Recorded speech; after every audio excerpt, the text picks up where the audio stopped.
Good day, fellow simmers. Today is June 12th. I am in beautiful Cape Hatteras, North Carolina, so we're going to do a little bit of some sling load missions here. And last night, or yesterday rather, High Performance Group released beta 2.1 build 407 for the H145. Now, this is supposed to fix some GTC.H issues. It is also going to fix the Bambi bucket and cargo object weight so that now it is going to require additional power to lift those objects. Now, with that, you do have to lower your collective SAS.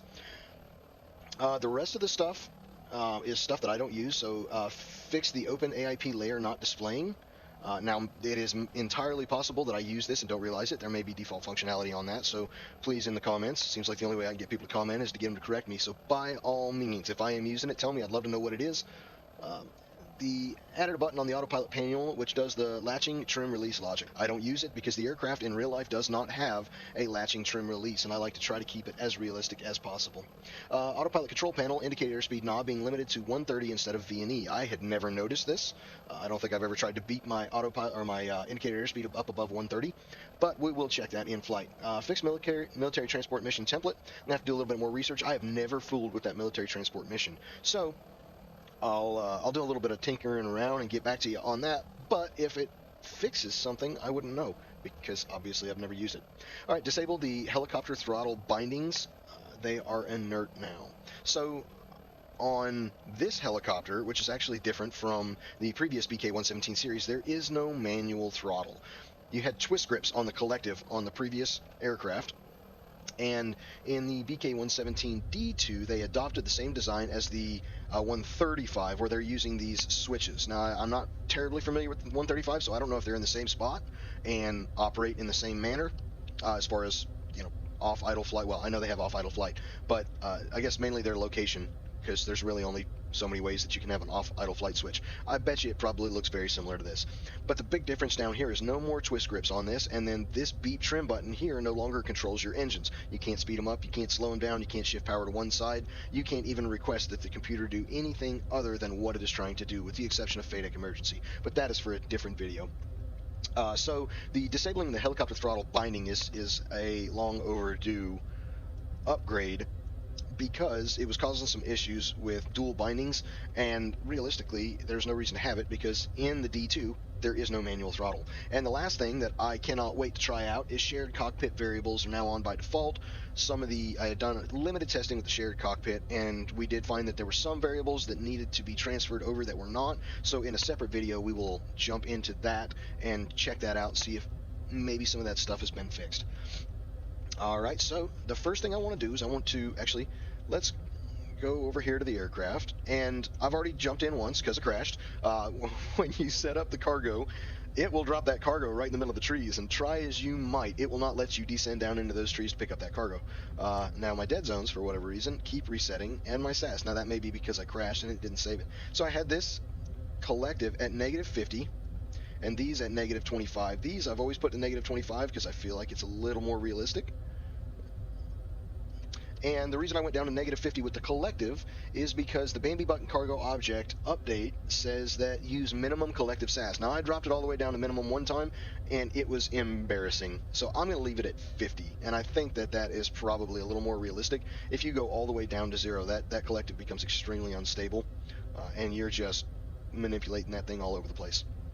Alright, so if you do go into the mission library and you try to generate a cargo mission, it's going to tell you to come back in, cancel the mission, and the proper functionality for that is to actually pick your cargo mission pickup spot. So to avoid the issue with the trees, I'm going to come right down here to the hammerhead, and I'm going to tell it to pick up the cargo sling there. Now the next thing you got to do is, after it's done creating the objects, it's going to tell you what type of activity we're doing. We're going to use utility.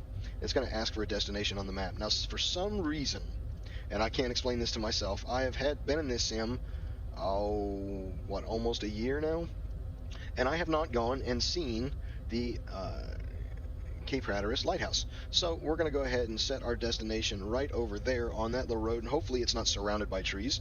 It's going to tell us we got 4 to pick up, and we have done exactly none so far.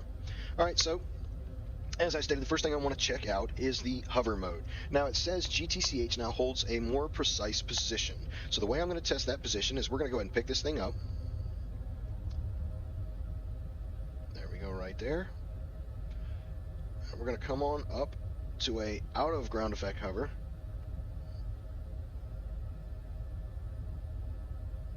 So there we go, right about there. I'm going to engage GTC.H. And I tell you what, I'm going to engage not vertical speed. I don't know why my brain wants to use that as a vertical speed or cruise height. All right, so there we go, cruise height and GTC.H both set. Now I'm going to come over to weather. I'm going to turn off the live weather. I'm going to go to my ground level wind, which is now coming from the due west. I'm going to crank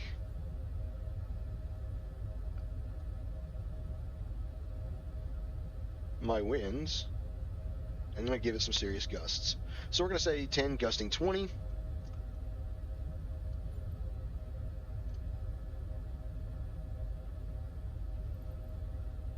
Now, it does seem that when you change that wind, it will allow, you know what, it wasn't that one, it was this one. It will allow that point. Whoa.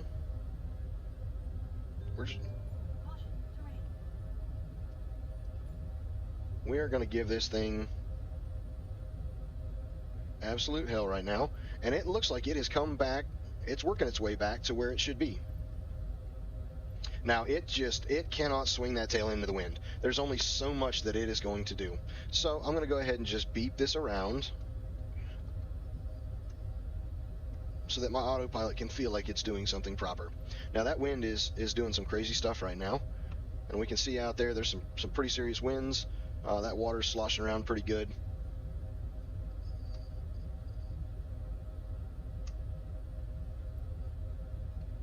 And again, that autopilot, well, I tell you, if I could manually bring the aircraft around, and I can, so there's no reason that autopilot shouldn't be able to maintain that heading.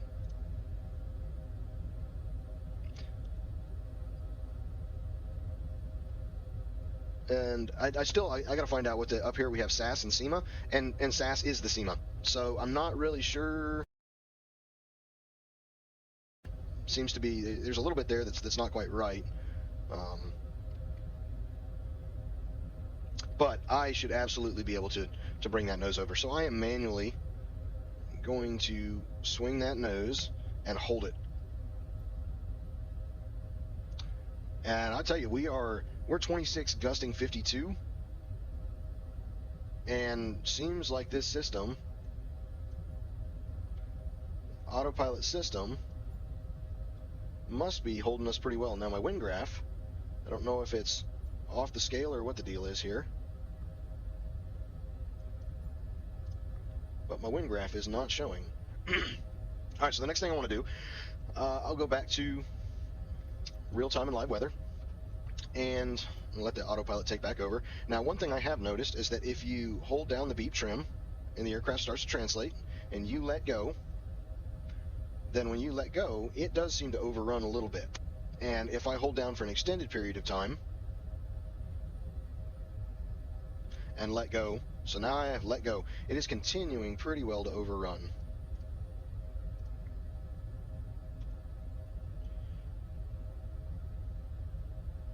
And I'll try it to the right here, holding it down.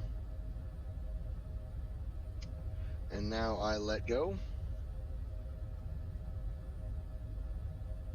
And it overruns quite a bit that way. Now, the trim logic, I'm going to have to double check on and find out when you release that trim, does it stop exactly where you release it, or does it memorize the meters per second logic and do the math and figure out where you want that to be? I'm fairly confident it's supposed to stop when you release that trim. But before I say that for sure, I'm going to check. Now, I'll do a couple bumps of it just to make sure, and that does look good. Now, the next thing I'm going to do is I'm going to override it. Now, one thing I will say is that when you trim release, now I am noticing that I do get a lot of nose up. So I'll trim release, and there it goes right there. There is nose up like nobody's business, and I'm not sure what that's all about. I'm watching my autopilot right here, and everything's pretty well stabilized. And now I'll go trim release, and it does seem to want to go nose up. Alright, so for this go around, let me let it stabilize. I'll trim release, and I'm going to lead with a little bit of nose down. Alright, so here we go. There's trim release and nose down.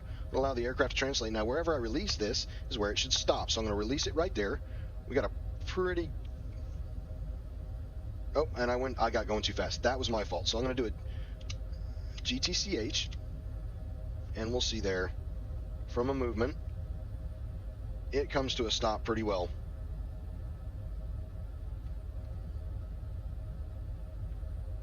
All right, and actually I'm going to go ahead and cancel all these, and we're going to head on over to our actual mission here. And I will use GTC.H over there. So it looks like I got a pretty good tailwind right here, so we're just going to do a low speed turn right here. Now, I'll have to look in the manual. The C2, which had the same rotor system in it, said to avoid steep right turns below 40 knots to the right. Avoid steep right turns, I said that right, below 40 knots. So the trick is to stay above 40 knots or pedal turn it. So you do a little bit out of trim and then you skid that thing around, and it works pretty well. Alright, so looks like I am pretty well in line with the wind here. So we will do a 40 knot approach and pick up a slight descent. And then right about there, I'm going to engage my GTC.H. Now I'm not going to engage the cruise height because I'm going to handle that manually. And we'll go ahead and jump out to the external here. And looks like there's my box right there. Well, one of them anyway. So we'll go ahead.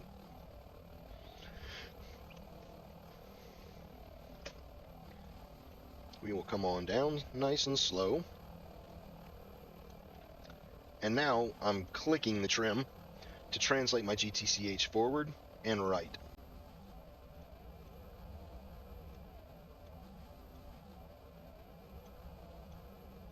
Now, one trick I always like to use when I was a crew chief, hanging my head out the door, looking up underneath, is I watch this shadow, and I can tell how far this is off the ground by the distance from it that the shadow is.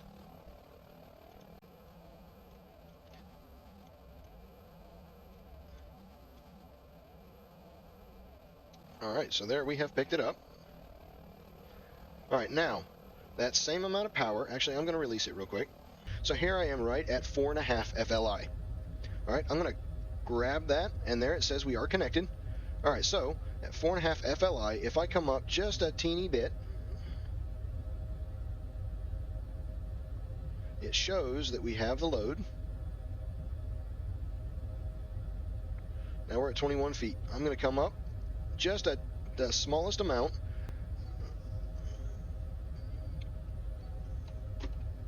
What is that saying? Cargo hook off. I'm not sure what that's all about. But it does appear that we are requiring quite a bit of additional power to pick this up. So here we are all the way to 5.5. There's 6. So there is some pretty good weight right there. Alright, now what I want to do, I'm going to come back to 5.5. We'll let this thing settle out. And what I'm going to do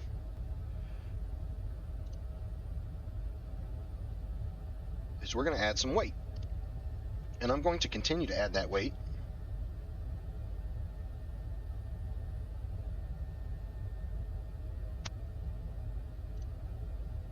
until I get, alright, now AEO hover out of ground. So now it's telling me that I should not be able to hover out of ground with that load. So I'm going to go ahead and pick it up. And I absolutely can. I wasn't too picky on that. You know, I was purely curious to see. Alright, so I am going to use that 30-minute limit because it is available to me. Now, if I lose an engine, I absolutely, first thing I need to do is punch the load, obviously. But I would have to get below that blue line. Alright, so I canceled my upper modes, and we're going to go ahead and pick up some slight forward speed here. And I'm looking for 45 knots initially to start my climb. That'll get me out of that 30-minute range. And then I'm going to let it settle out at VY, just to use the minimum amount of power. And there I can see the lighthouse in the distance. We'll come on up. I think 90 knots is a pretty good speed for us. So I would say that the addition of that cargo load and the fixing of that weight has been absolutely assured. Now I keep getting this cargo hook off. I'm not sure what that's all about, so let me jump outside here and see if we still have the load. So I'm not sure what that's all about.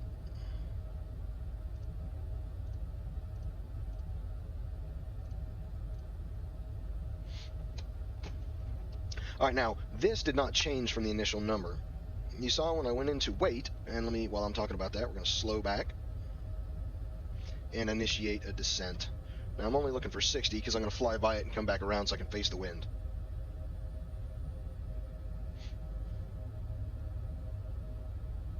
But I have definitely put a 2,430-pound load down there, and we felt it. There was definitely a change in the aircraft payload. You know what? I bet you that was that payload right there.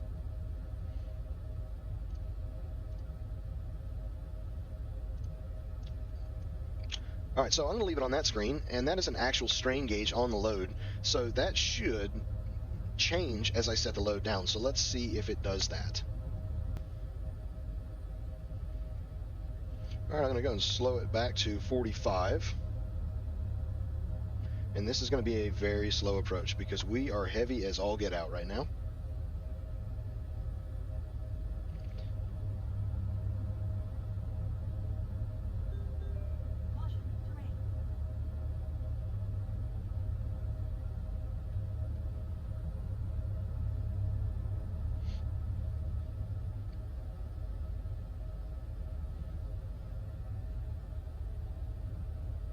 I want to pass through ETL fairly high up.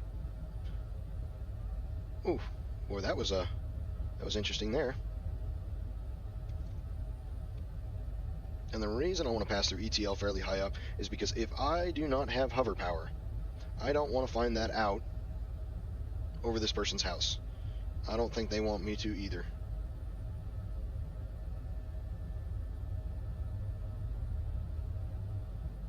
So I'm just going to come down nice and slow. Ooh, slower than that. There we go. 200 feet a minute should do nicely.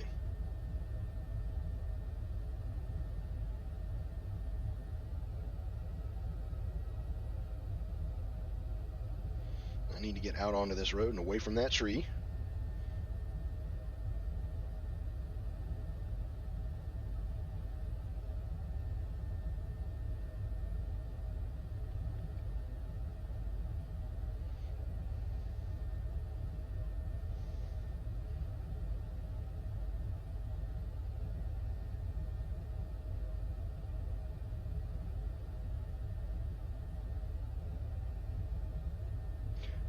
There it felt like that load was, and there we go, that cargo hook actually shows that it was released. So I'll pick it up and we're going to get the heck out of here. All right, one of the other things that I did want to test while we're up here is we're going to go indicated airspeed, and now we're going to beat this thing all the way up. It does go past 130 and it stops at V&E. All right, so I'm going to go ahead and get rid of that upper mode. And we are coming in hot, and I'm going to GTC.H it a little bit further out and from V&E. And I'm going to go ahead and set my cruise height right now.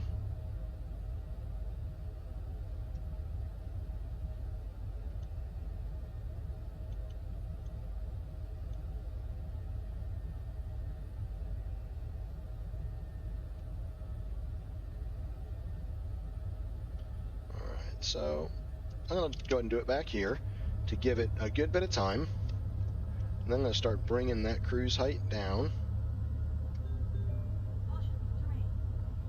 Now it looks like we would be in absolute VRS, as well as, yeah, don't do that. But the aircraft recovered quite nicely. I guess I should have been in hover mode. And by God, that actually was pretty close to the right spot there.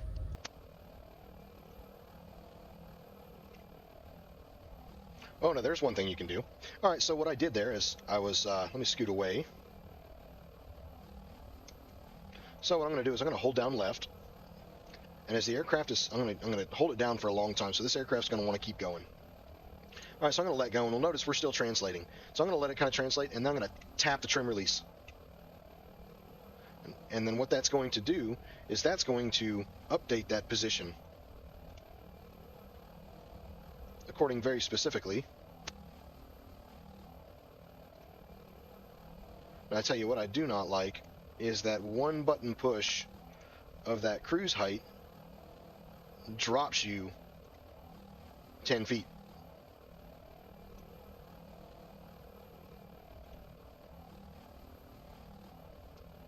All right, and I now have the load. So we're going to go ahead and jump back in.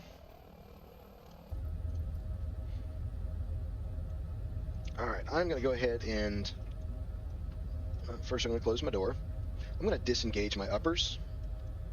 I'm going to do this 100% by hand. So uppers are disengaged. Oh, what I forgot to do, that was my fault. I forgot to resync my collective.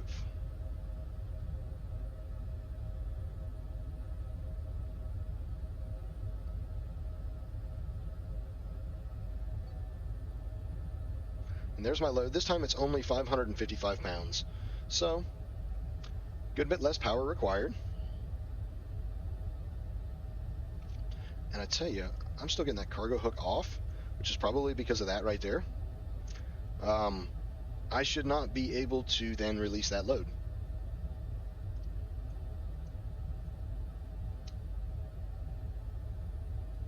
I've got a good bit lighter load this time, so I am going to just ascend vertically, and then we will roll from there.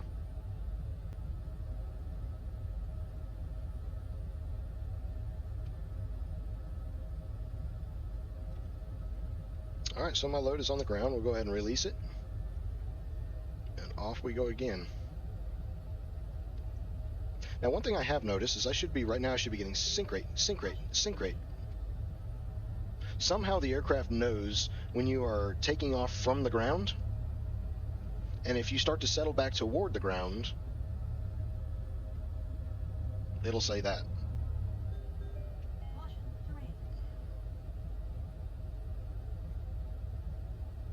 Now, I am still noticing that my torques will show red right there. Sometimes I will see red when the FLI is not in the red.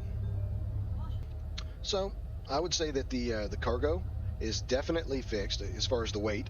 I have not tried out the firefighter yet, but I would almost guarantee that that is the same. So that with the updates to the ground trajectory control hover mode or ground trajectory command hover mode, depending on which document you're reading, Build 407 seems to be a pretty good success. So overall, pretty impressed with the updates. That was a short turn on an update, fairly short turn. So wouldn't be expecting a whole bunch of changes, but definitely some meaningful changes. As always, I still highly recommend purchasing this aircraft and flying it and enjoying it, because even though there are a few glitches here and there, I still think that this is easily one of the best, if not the best, helicopters that I've ever used in a flight simulator.